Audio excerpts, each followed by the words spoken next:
Hello, welcome back, everyone. Obviously, we're going to dive back into our conversation on leadership, this time with somebody who has really built a career around helping leaders get better at what they do.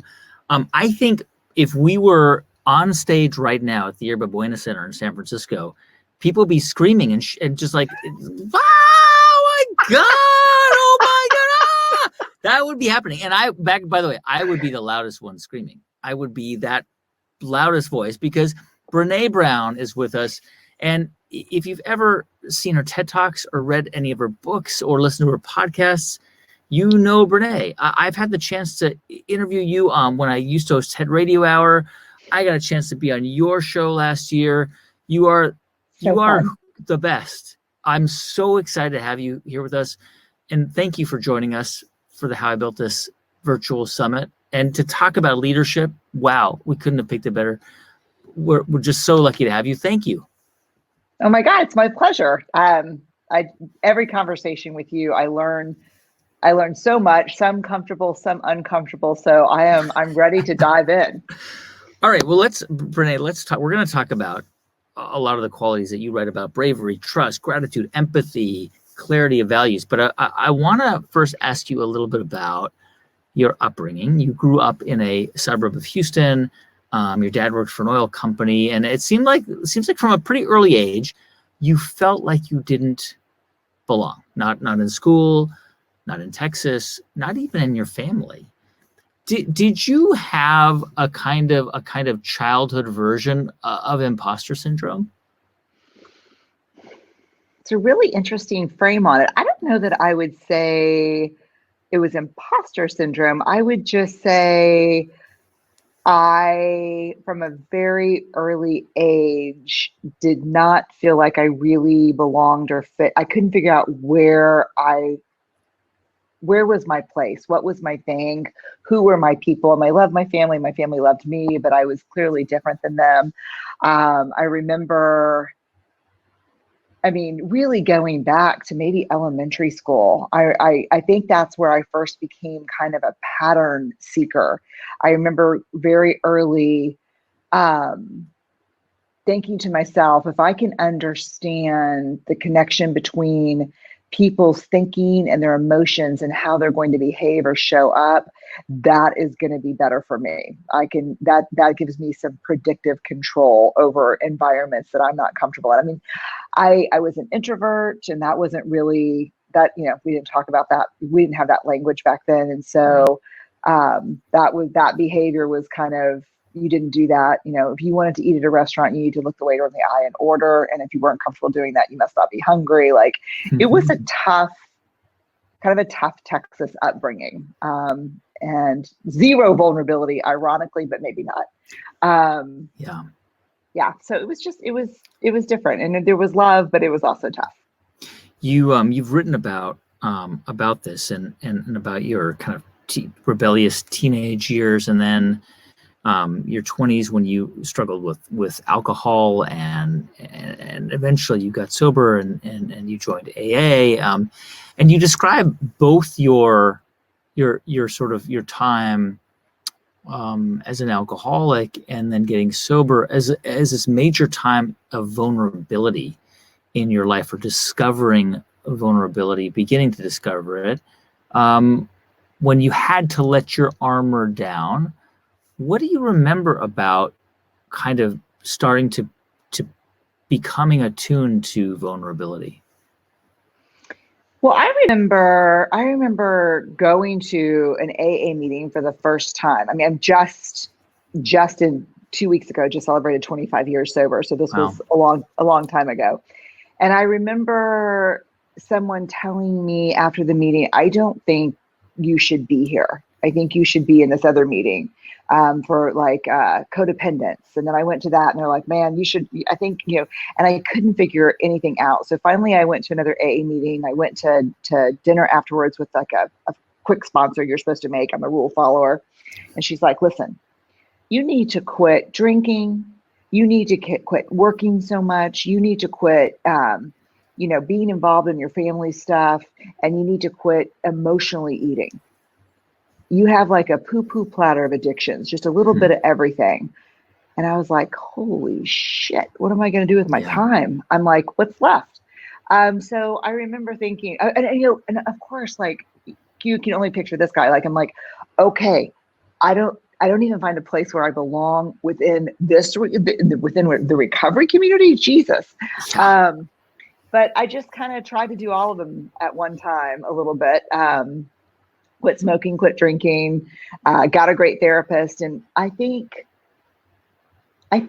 what I realized is probably I would have ended up in a vulnerability anonymous meeting had that been an option. I just think Wow. anything Yeah. that I could use to outrun or outsmart feeling uncertain and at risk and out of control was my thing.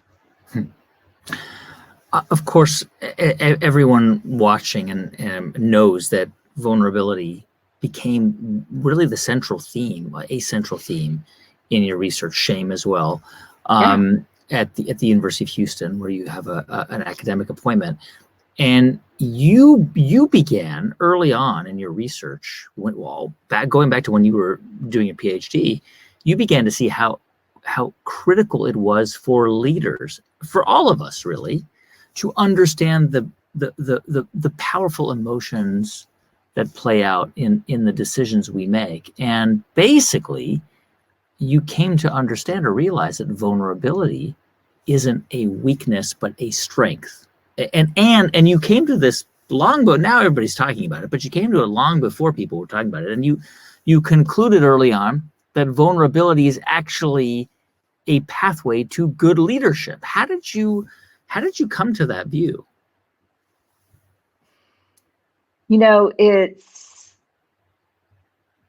It's been a really weird journey, and I think here's the rub. Almost all of us were raised to believe that it's really important to be courageous with our lives. But at the same time, most of us were taught that vulnerability is weakness. So on one hand, we're supposed to be brave, and on the other hand, we're supposed to never be vulnerable. And vulnerability has, we just crossed the 500,000 pieces of data mark in our research. And Wow. Vulnerability has a very simple definition driven by the data. It's uncertainty, risk, and emotional exposure. So vulnerability is the emotion that we experience when we feel we're at risk, we're emotionally exposed, or we're uncertain. The really hard part, and I think this is part of the midlife reckoning. So everyone from their late 30s till we die, at some point we've got to reconcile that we will never truly be courageous if we're never willing to be vulnerable. And I spent a lot of time trying to understand that, but it came to me in a moment in North Carolina on a military base, working with special forces around leadership issues. And I asked a really simple question. I just said, can y'all give me an example of courage? Any example in your life, something you've observed in someone else's life, one example of courage that didn't require uncertainty, risk, or emotional exposure. And there was just kind of this deafening silence where you saw people's, faces fall into their hands, people put their heads down, on their knees. And finally, one young man stood up and said, "Ma'am, there is no courage without vulnerability." Wow. And it was so funny because literally 6 days later, I'm in Seattle working with Coach Carroll and the Seahawks. I asked the team the same question because they're like, "Oh my God, why is this woman here talking about vulnerability? We got to get to practice." And I asked them the same question. They wanted to huddle first, and they got together and they came back and said, "There is no courage without vulnerability, not on the field, not off the field." And so I think when you help people understand what vulnerability is and what it isn't, and then we reflect on courageous moments in our lives, that's when we truly understand that vulnerability is the path to courage. It's the greatest measure of courage. In fact, if I wanted to give you an instrument to measure your level of courage, I would literally be assessing your capacity for vulnerability. It's so interesting to me because if you looked at how we assessed leadership in the 90s, for example, especially in corporate America, people looked to Jack Welch, this hard driving, fist pounding leader. And not to disparage Jack Welch, but I think with all due respect, he would not be held up as a paragon today. He would not be held up as the example of how to lead today in corporate America, because today it is all about transparency and vulnerability and meeting people where they are. But I wonder how you think that transition began to happen, because it's a relatively recent phenomenon. Yeah, I mean, it's I wish I could say it's because we're a kinder, gentler people, but that's not the case. The case is really straightforward. It's performance is the issue. The Welchian approach to performance is hire, fire, hire, fire, hire, fire. And there's just carnage from that, but there's not just people's lives that are ruined. There's no consistent, predictable performance. There's no strategic decision making. So really, I think if you look at things like Project Aristotle at Google, they weren't studying for 5 years, big team of researchers. They weren't looking at the happiest teams or the teams that liked each other the most. They were assessing the highest performing teams at Google. And what did they find was the number one variable: psychological safety and trust and vulnerability. Wow. And so, so I wish I could say, well, we've come to understand people better. And I think we have, but at least in tandem is the fact that people are our most valuable resource. I mean, without people, we've got nothing. And so you have to think about, what makes people work. And what makes us work is feeling trust, feeling valued, understanding how what we do every day ties to something greater. So I think it's a combination, hopefully, of understanding people and valuing people more, but it's also about performance. There's no question that it's not easy for everybody. It doesn't come naturally for some people. But if it is essential, if it is a key characteristic of enabling somebody to reach that highest level, that Maslow's, peak of leadership, how do you start? How does somebody start to do that? I think the first question is, what's the fear? If we want to talk about the opposite of courage as armor, what is the armor? What is driving the self-protection? I mean, all of us, again, I hate to get too Jungian here, but it Please. Fits. Yeah, I mean, it fits because his work fits often. It is really one of the developmental milestones of midlife, is to really understand how the ways in which, how did we self-protect as children? Because we didn't belong, we didn't fit in, things were hard, we didn't get everything we needed. What kind of armor did we find when we were young to self-protect? And at some point in midlife, it is our task to say, what no longer serves? I'm an adult, I've got free will. What no longer serves? What am I wearing? What kind of armor am I wearing? What kind of behaviors am I engaging in that were self-protective at one point, but now are getting in the way of me growing into to being the parent, the professional, the partner that I want to be? And so I think when vulnerability scares us, and I think it scares all of us to some degree, it's easier for me now just because I tried to outrun it and outsmart it again for my entire, 20s and 30s and early 40s. It's just so much more energy. But I think we have to ask, what are we self-protecting around? And is it really working? Because it's not just leadership and courage. Vulnerability is the birthplace of love, of belonging, of intimacy, of innovation, of creativity, accountability. The scariest, most vulnerable emotion that we experience, and this is coming from someone who studies shame and fear for 25 years. Yeah. The most vulnerable emotion we experience is joy. Joy can be almost terrifying for us because we're so afraid that if we let ourselves lean into it or feel it, we will be sucker punched by pain or disappointment. Yes. Do you know what I'm talking about? Yes. Yeah. 100%.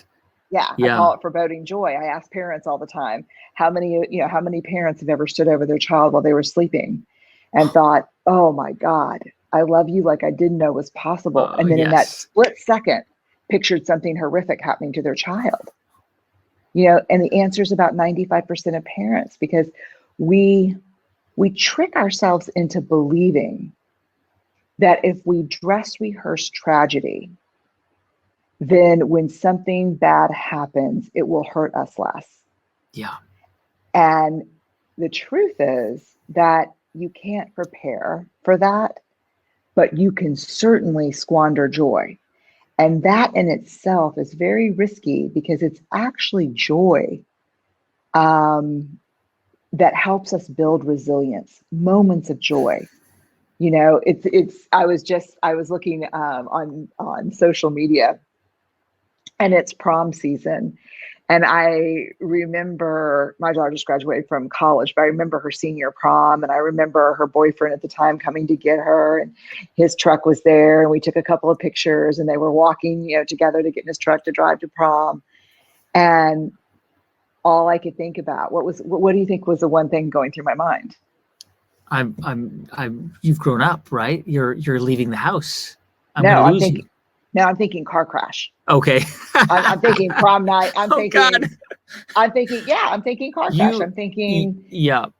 I'm thinking. And so, I call it foreboding joy in my work, because we all have it. Yes. But oh my God. It's such a measure of how well we can handle our own vulnerability. So now, I'll tell you, for people listening and watching us tonight, that the antidote to that is actually, we found in the research, the folks who can lean fully into joy have one thing in common. My hypothesis was spirituality, but I was wrong. It was actually gratitude. Wow. So in those moments where we experience joy, it can, Guy, the joy tremor, like it can make you a little nervous, right? When you feel that level of joy. Yeah. Some of us use it as kind of a warning system to practice, to dress rehearse tragedy. But others, in a more mindful way, use that little quiver to remind themselves to be grateful for what's in front of them. Totally. Oh, wow. Yeah, they're powerful.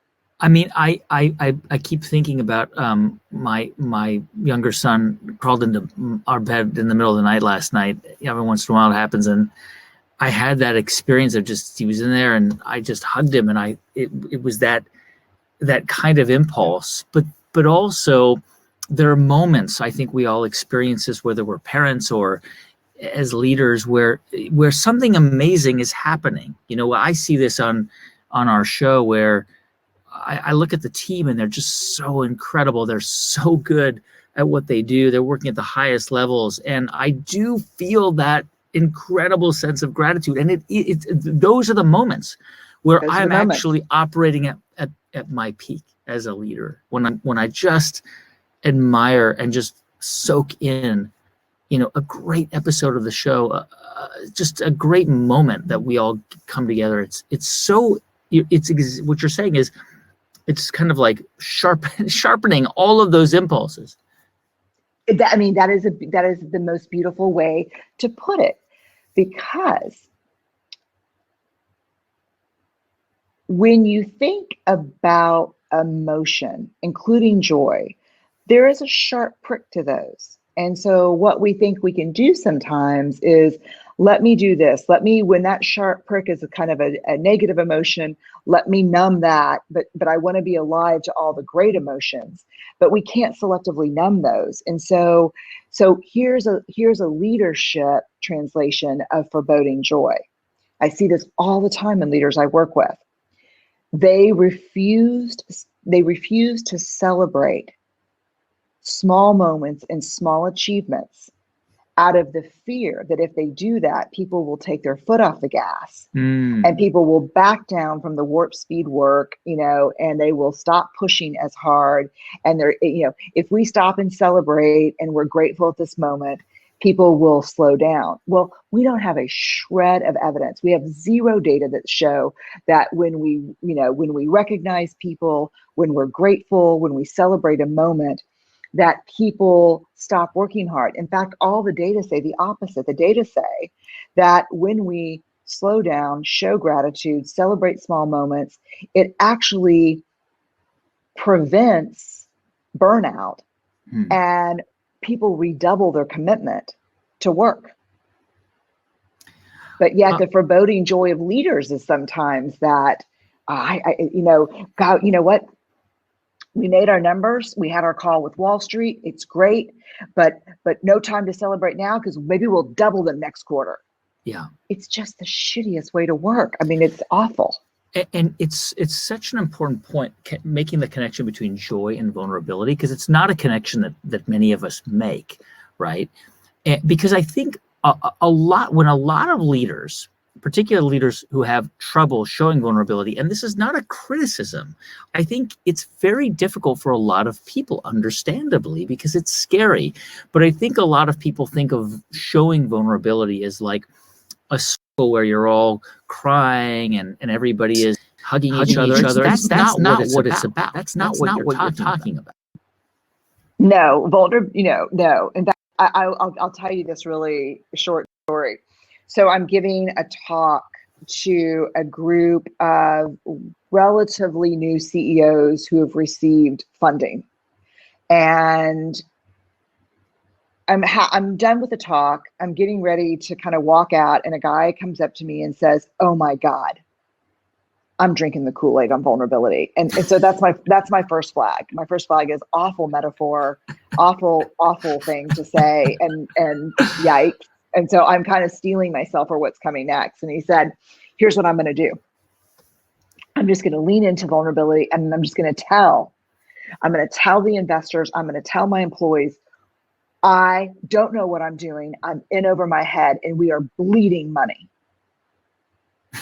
And I kept thinking he had to have gone to the bathroom or something during the part where I said, like, vulnerability minus boundaries is not vulnerability. It's, it's oversharing. It's like desperation. And he said, "What do you think will happen if I do that?" And I said, "I think you'll never see another dollar of funding. And I think that the employees that followed you into this business that you're so passionate about will feel completely betrayed and probably hate your guts." But it's interesting because let me tell you what happens when I tell this story often when I'm working with leaders. I ask this question to the audience. I ask the audience, how many of you, if you had 2 years' salary invested in this guy's company, how many of you are hoping that he's sitting down across from someone saying, "I'm in over my head, I don't know what I'm doing, and we're bleeding cash"? And, maybe one person will raise their hand, and then my hand always goes straight up, because what is the alternative to him not sitting across from someone, a mentor, an advisor, saying, "Oh shit, I no longer know what I'm doing and we're in trouble"? Yeah. The result of not sitting across from anyone is what I like to call, controlled flight into terrain, which is actually, one of like the official official like documentation reasons why planes crash, because the pilot believes that the flight is under control until the moment it crashes. Right. And so, but the thing about this story that I think is important is, with whom do you share this? You know, vulnerability is not disclosure. Vulnerability is not oversharing. Vulnerability is the skill and ability to lean into uncertainty and risk and emotional exposure in a way that allows you to maintain productive, forward-thinking strategy. And so he needs to sit across from someone and get help, but it's probably not the investors at this point, and it's definitely not the employees. So I imagine that in order to, maybe I'm wrong, but in order for a leader to show the kind of vulnerability that is necessary to perform at a high level, I imagine the environment in which they operate has to be an environment of mutual trust, which is not always the case in all workplaces. Yeah, this is a huge piece, because in order, a lot of times folks will call me in to come work with the leadership team for very specific reasons. Sometimes there's a real lack of creativity and innovation happening. Sometimes people are going through, probably this is the most often, a company's going through massive change, digital transformation. They're being acquired, they're acquiring, and people are showing up in really funky ways, and the culture seems to be falling apart. So the first question I always ask, first of all, I never ask the leaders. I always talk to people in the organization, and hopefully those that don't have a lot of influence and don't look like the folks who are in charge. Is this a culture where armor is either required or rewarded? And if the answer is, oh God, yes, we have to wear armor here. We have to wear armor here to keep our jobs. We have to wear armor here to survive. Or yes, of course they reward exhaustion and perfectionism and, kind of victim Viking. You're either the winner, or you're the asshole. Of course, then it's really easy for me to go to leadership and say, this is a culture change project. This isn't me talking to your folks. This is you changing the culture. And this is especially true when we start talking about women, Black employees, people of color, disabled employees, where is it safe to be vulnerable? Or as a woman, am I already fighting a fight every single day where I have to keep my armor on because of how I'm treated? Yeah. And the hard thing is, what I tell people all the time is, if there's a fear of failure, if there's a fear of mistakes, if there is perfectionism driving the culture, that's a choice. But do not expect high levels of innovation and creativity, because those things are mutually exclusive. I actually want to stick with this idea because I think it's an important point, right? Is it easier for some people to lean into their vulnerability because they have certain privileges? Is it, could you make the argument that especially somebody from an underrepresented group, somebody who maybe doesn't have a whole lot of power in an organization, I imagine it's harder to expect somebody in that position to show vulnerability. Yeah, so here's what's hard. The first and probably most devastating casualty of trauma is the ability or willingness to be vulnerable. When we survive trauma, either a one-time trauma or ongoing trauma, vulnerability becomes very precarious, very difficult, if not impossible. And I see this a lot when working with veterans. Veterans are like, vulnerability equals death. Like, Yeah. we literally say, secure the vulnerable perimeter or we'll die. And now I'm home and I can't be in a room with my children. I'm not talking to my partner. I can't be in connection with other human beings without coming out of my skin. And that's because there is no capacity or willingness to be vulnerable because of that trauma. What we don't understand fully, I don't think all of us, and I think it's becoming more clear, is racism is trauma. Yeah. White supremacy is trauma. Poverty is trauma. Discrimination and harassment, trauma. And so what is very difficult, and we've grappled with this within our own organization, and with, we have trained facilitators in Dare to Lead and the Daring Way, which is kind of the clinical side of the leadership work.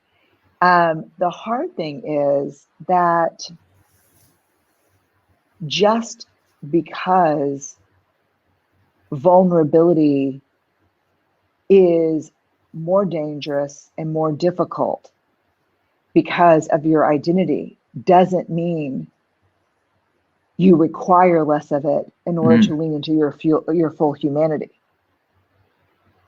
And so we really, as leaders, have a responsibility to create real belonging and real brave spaces,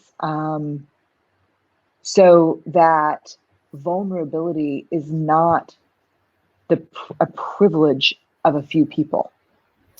It's so interesting because I keep thinking about the name of one of your podcasts, Unlocking Us. And it seems to me, hearing you right now, that vulnerability is like a key. It's like a key to unlocking all kinds of things. And as you say, it doesn't come easy to everybody, but leaders can create an environment in which people can feel safe, comfortable, supported by unlocking that door, opening that door up. Yes, in very intentional, hard-fought ways. I mean, I have seen it, and this is not a mythical thing. I have seen it, but I'm not going to BS you. It's rare, and I have to tell you that I've never seen it. I'm checking myself. Yeah. Yeah, I can say that without being hyperbolic. I've never seen it in an organization where representation is not a priority. Period. Hard stop. Wow. I wonder, Brené, is toughness compatible with vulnerability? Can you be both? You can't be tough if you can't be vulnerable. Toughness and vulnerability are not compatible. Vulnerability is a prerequisite for toughness. I mean, please. When you think about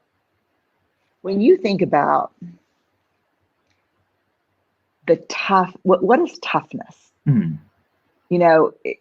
Toughness is, I'll tell you what toughness is. Toughness is, I made a mistake. I made a bad call.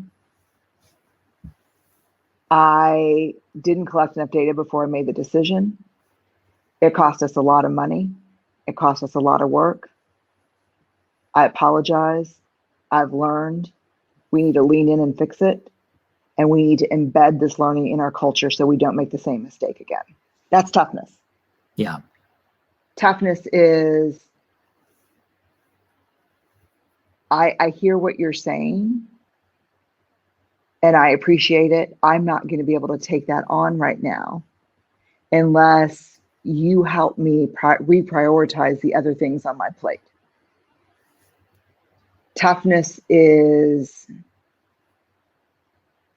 I understand this is important to you, but we are family first and family second here. And you've got a mom going into chemotherapy. And what's okay is to prioritize taking care of her. What's not okay is to pretend like you don't need help right now and not allow your team to support in a way that is manageable and strategic while you're going to be out. Toughness. What is toughness? Yeah. Toughness is leaning into hard conversations. Toughness is understanding that clear is kind and unclear is unkind. Toughness is asking for feedback when you know it's going to suck. It's giving feedback when you know it's going to suck just as bad. It's saying no to shiny things to stay on your purpose. It's choosing to do what you believe is right over being liked.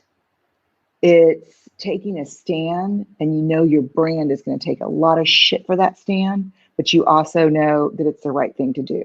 So there is no toughness without vulnerability.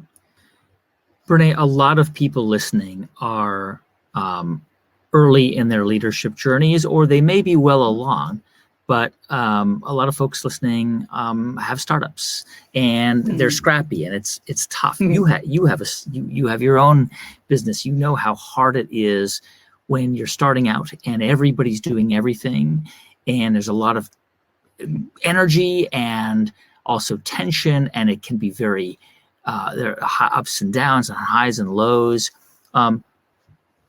How important in your view, even in the earliest phases of someone's leadership journey, when they're, maybe it might be 3 people in the startup, how important is it to bake vulnerability into your leadership ethos, or your kind of your self image as a leader, or your attempts to lead? I mean, how when people are just distracted and there's so much going on, you can understand why a leader might not want to focus on vulnerability initially, but do you think that actually is a priority from the very beginning?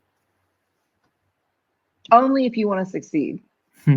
Yes, because think about,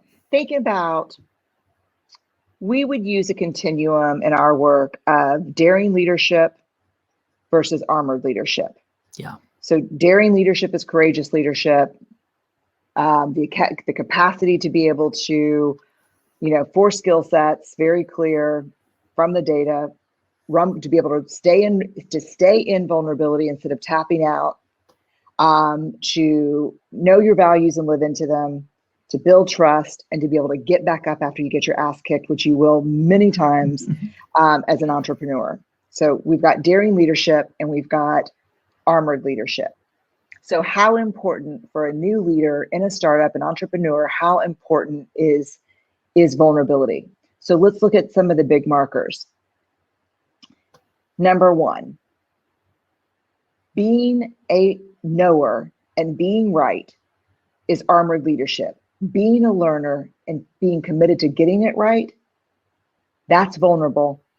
That's daring leadership. So again, if you want to be a learner, if you are committed to curiosity, if you're committed to getting it right versus being right, you got to be vulnerable. Yeah. Tapping out of hard conversations. One of the biggest mistakes that I see, don't start a business if you are not willing to skill up around having tough conversations. Yeah. Like I don't understand it. Like I have a million of these a day. Like it's so hard, but that's vulnerable, and what is the alternative? You tap out of them. You don't talk to people, you talk about them. Like that's not leadership. Scarcity driven, never enough. This is a huge startup problem. Yeah. I don't have enough. I'm not enough. Imposter versus leading from I am enough. We have enough. We are enough. which is the scrappy part. So I think it's interesting because I think, not to get really weirdly meta, and I don't know if that's even the right description, but I think a entrepreneur and a startup and someone who's in a startup asking themselves, should I be vulnerable? Too late. Yeah. You just started a business. Too late. You're already vulnerable, so learn how to do it well. Right. Right. I wonder, I'm going to say something. I'm going to make a statement here, and I'm open to being disproved. I think it's been much harder for leaders to lead to lead at the highest levels, or to lead as their best selves in the era of video leadership, Zoom leadership over the past year and a half. I think it's been really, really hard. And I'm sure that you have been asked to help leaders figure out how to do it. And first of all, I wonder if you agree with that. And if so, how have the leaders you've talked to navigated their leadership journeys through this medium, trying to lead large or medium or small teams through a camera? Oh, it's been hard. It's been really hard. It's been hard. It's been hard for me. And I feel like I have a pretty stocked toolbox. And we have, everybody that works for me is, trained in this work. So we all speak the same language and we are committed to the same things. And it's been hard as hell. I can't even tell you that over the past year, I don't think I've had a single meeting with a group of leaders where people weren't crying by the end of it, myself included sometimes. It's been very difficult. And I'll tell you the people who've done well at some point through the past 14 or 15 months, the leaders, and I'm talking big, working with leaders in Fortune 10 companies, are the leaders who said, Jesus, I just got to pay attention to my people. Yeah. I have to help my people. I have to see and hear and love on my people. And I need to make sure that when we come out of this, my folks are still standing. And the people who did that, the people who either didn't have to shift because they went into this with that already as a mindset, I think did pretty well, but they would also probably tell you it was the hardest year. Yeah. The people that were willing to make that shift because they saw for the first time, maybe, oh God, people are falling apart in front of me. I think they did. I think they'll never be the same again. And that's a beautiful, wonderful, important thing. And I think the people that could not make that transition, I don't think they're doing well right now. And I don't think they are actually retaining the people that most of us would really fight to retain. Yeah. Hard, Guy, hard. It's hard.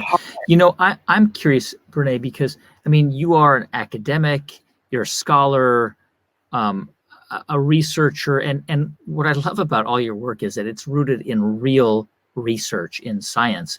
But you also are an entrepreneur, and I know this is probably you're just getting comfortable with that title, and have only started to get comfortable with that title in the last few years. But you run a business, a media and training business, and you've got employees. What do you struggle with as a leader? You're the leadership person. We come to you. You are, I think one time you described yourself as the shame action figure, right? We come to you for these things, right? What do you struggle with? Well, finding number one, easier to study leadership than to lead. That would be my first finding. I struggle with pretty much all of the normal things. My greatest struggle is, I mean, I don't know if you're familiar with Priya Parker's work I on am. kind of, Yes. how to She's gather. wonderful. So she's wonderful. So I've Yeah. had her on the podcast several times. We just did a 2-part on the Dare to Lead podcast where she did a meeting makeover. One of the, we're really rethinking how we gather, because Priya talks about that this is a once in a generation, opportunity to rethink how we're going to come together and what do we bring forward and what do we let go of. And so we're really doing that. And, I think my greatest struggle, to be honest with you, is I'm a maker more than I'm a manager. And kind of my source code is research and creativity. And so trying to lead and manage teams when I have to have really uninterrupted time to create and research and write feels like the unsolvable for me most of the time. And so I think so time is hard for me. Discernment is hard for me. Yeah. Yeah, that's hard. And I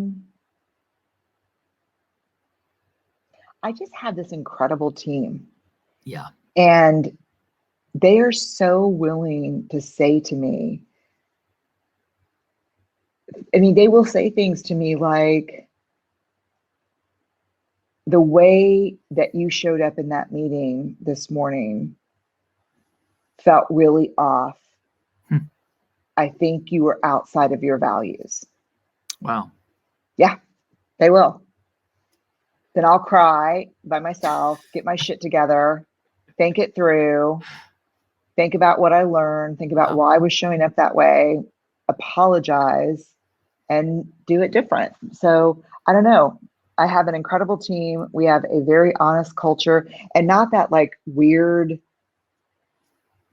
kind of, I don't know, what do they call that in some places? The brutal honest, or, like, right. yeah, anything that's brutal is just brutal. No, You can it's call it brutal. whatever you want. Yeah. Right. It's just brutal. We just have a really caring, affectionate, respectful way of showing up with each other, asking for what we need. And we call it the circle back. It's very much a part of our system. Is we have systems in place that invite and force us to be brave when we can't muster that up on our own. I've wondered about something for a long time. It used to be that people would say a leader first and foremost needs to be respected, which I think is true. You need to be respected by your team. But I actually really think, at least for me, it's always been important to be liked. And some people say that is a weakness as a leader, that you shouldn't strive to be liked, but I feel like it is important. And I can't see it in any different way. Am I wrong? Do you think leaders should strive to be liked? No, I don't know about liked. I don't know. I think the tricky part is the word liked, because it's what I think is a irreducible need for all of us is to care for and be in connection with the people we lead and the people who lead us. And that came straight from the data on leadership. I was really freaked out when it first emerged. And I was like, God, is this right? Is this right? And I kept double checking and going back through, pages and pages and interviews and focus groups. And like, care for and connection with is an irreducible need for the people we lead and the people who lead us. And I was like, shit. And I remember the first time I was going to talk about it in public was another military situation. And I was talking to a general, and I was getting ready to talk to squadron leaders, fighter pilots. And I said, listen, I'm going to present this new research about care for and connection with the people we lead and the people who lead us. And I understand the nature of your work and what you do. And he goes, oh, that's a downgrade from what we require. And I said, what do you mean? He said, we don't let people report up unless there's genuine affection. Because lives depend on it. Yeah. And so I don't know about being liked, but well, I think it's the same thing, right? I mean, I have always performed better when I worked for people in the past, for those leaders that I liked or had affection for, in words of the general. I think they're two sides of the same coin, and that's what I wonder. I mean, there are leaders who don't think it's that important to be liked or for the team to have affection for them, but I wonder whether that's true. I mean, I would think that we are all naturally more motivated to work for people that we genuinely appreciate and like. Don't you think? I don't know. I'm thinking. You got me stumped because there's something that I'm pushing back on being liked. So I could say I'm trying to figure out why I can say care for and connection with is absolutely, I believe, mandatory, supported by the data, and why liked feels off for me. And maybe we can rumble on it for a second, because maybe it's because in the common vernacular, we use liked in a way that if it's important if you work for me, right, you report to me, I really want Guy to like me. Yeah. Is not what I would say to myself. I would say, I want to behave with Guy in a way where we can maintain a connection and he knows that I care for him. And so for me, there is a really big difference, and I can't put my finger on what it is, except I am my worst self when I'm trying to be liked. Interesting. Yeah. I don't know. It's a really, is it just linguistics? I think it could be, because I think there's a perception that those who are trying to be liked are performative, or there's an inauthenticity, right, in what they're doing. Yes. But to me, I think of all the people I have affection for, and I like them all. You know, I genuinely like them, and that feeling of liking them, it's not the result of a performative or an inauthentic way of being. It's actually because they do care. Let me ask you something. I'm going into like my total bulldog research mode. Let me ask you something.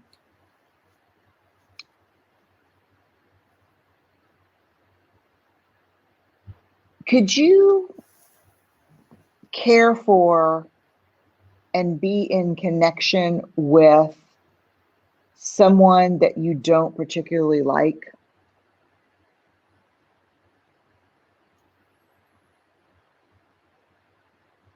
I don't think so. It's such an interesting, this is so interesting, because I think it's important. Like, I don't know the answer to it. I mean, I don't think so. I don't think so. I think it would be very hard for me to hide how I felt about that person. But I think it's connected. I mean, it's to me, and it goes back to what you've been saying about leadership and vulnerability as the core and the key to leading and leading with purpose. I'm curious about something, Brené. Thank you for having me on your podcast last year. It was so fun. I had such a good time being interviewed by you. You're so good at it. And I mean, after interviewing people for years and years and years with your research, I'm not surprised. And you actually asked me to answer the question, what is one piece of leadership advice that I've been given that's so remarkable that I need to share it, or so bad that I need to warn people about. But I didn't get to ask you that same question. Oh, God. So what is one piece of leadership advice that you've been given? I'm sure you've been given a lot, and you've given out a lot to other people, but what's one, maybe two, maybe three if you need to, that is either indispensable or maybe so bad that people should avoid it?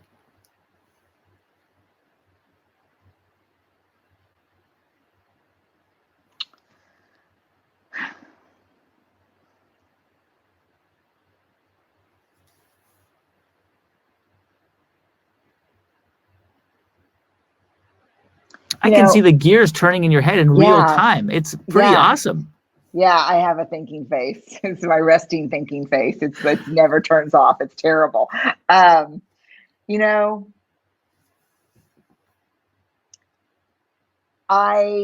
Curiosity is a big construct in my research, and it's